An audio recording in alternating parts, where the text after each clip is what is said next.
एक member legislative assembly की तनख्वाह कितनी होनी चाहिए? कम से कम 5 लाख। 5 लाख। यहाँ तो टेलीविजनों का चारा नहीं हो रहा है, तो आपको 5 लाख कहाँ से दिए जाएंगे? 3 लाख होनी चाहिए। देखिए करप्शन, इनको तो ठेकेदारी करनी, मुझे ठेकेदारी नहीं करनी। मुझे काम करना है, मुझे असेंबली के अंदर चलना, मुझे तनख्वाह चाहिए।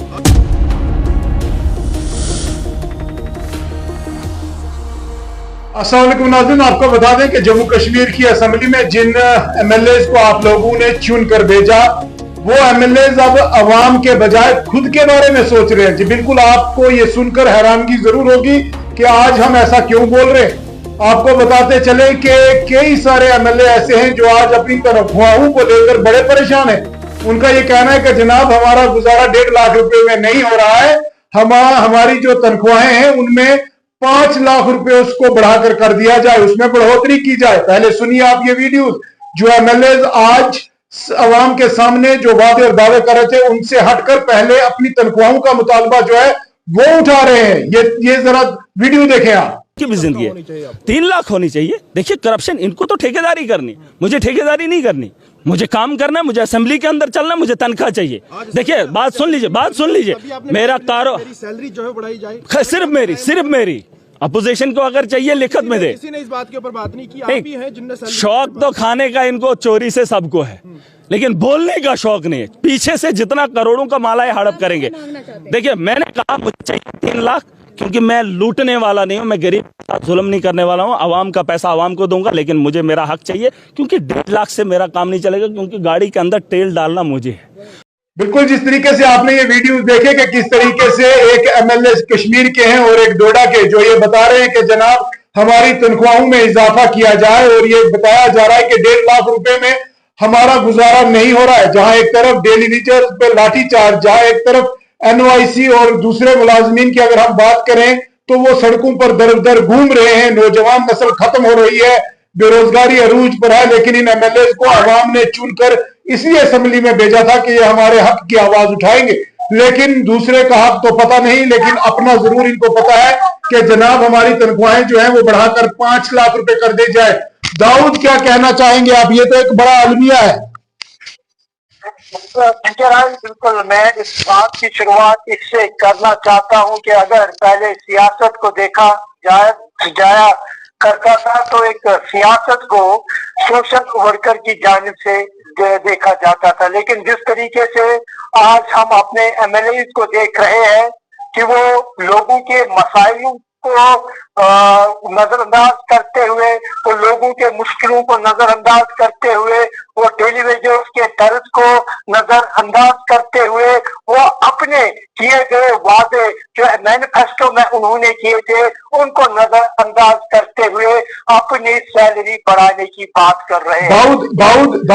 दाऊद एसपीओज भूल गए, फ्री बिजली भूल गई, फ्री सिलेंडर भूल गए, लोगों के जो डेवलपमेंट के काम रुके हुए थे वो भूल गए, और रियासत का दर्जा तो भूल गए, लेकिन तनख्वाहें नहीं भूले, और तनख्वाहें 5 लाख रुपए करने का मुतालबा कर डाला।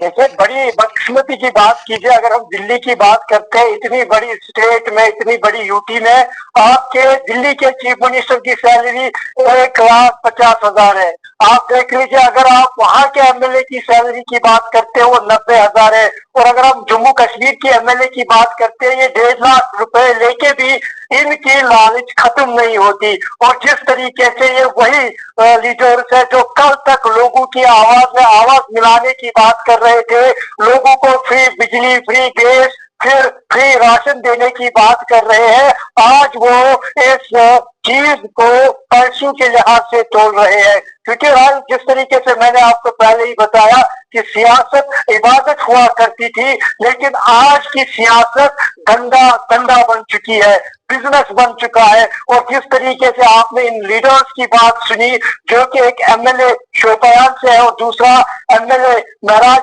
मलिक टोरा से है, वो किन अल्फाजों में और किस बॉडी लैंग्वेज में ये दावा कर रहे हैं कि उनकी सैलरी को बढ़ाया जाए, और भूल गए कि आप उनका डेली वेजर बारिश में, बर्फ में 3,000 रुपए से लेकर 7,000 रुपए तक रात भर ड्यूटियां दिया करते हैं, उनकी बात नहीं की।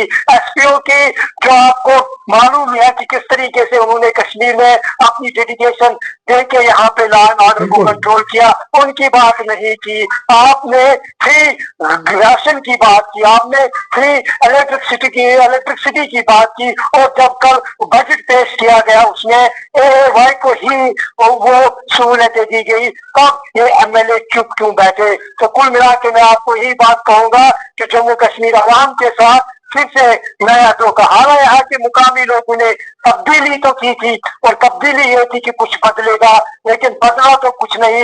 यहाँ पे जितने भी इलेक्टेड एमएलए हैं वो अपनी इनकम को बढ़ाने की बात कर रहे हैं, वो अपनी सैलरीज को बढ़ाने की बात कर रहे हैं। वो बोल चुके हैं कि आज उनका डेली वेजर लाल चौक में कपड़े फाड़ के अपने हक के लिए एहतजाज कर रहा है, और ये लोग कल तक दावा कर रहे थे कि वो लोगों की खिदमत करेंगे, और जब पैसों की बात होती है तो वो खिदमत नहीं, वो बिजनेस होता है। तो कुल मिला के मैं आपको यही बात कहूंगा कि आज फिर से जम्मू कश्मीर अवाम के साथ धोखा, और जो लीडर्स आज ये बात कर रहे हैं कि उनकी सैलरी में इनहेंस होनी चाहिए, वो सियासतदान नहीं, वो दलाल है। और मैं बड़े उसूल के साथ कहना चाहता हूँ कि सियासत इबादत हुआ करती थी, लेकिन अब ये एक गंदा बिजनेस बन चुका है, क्योंकि जिस तरीके से जिन हालातों में यहाँ की अवाम जो है दिन ब दिन अपना गुजर करती है, उसी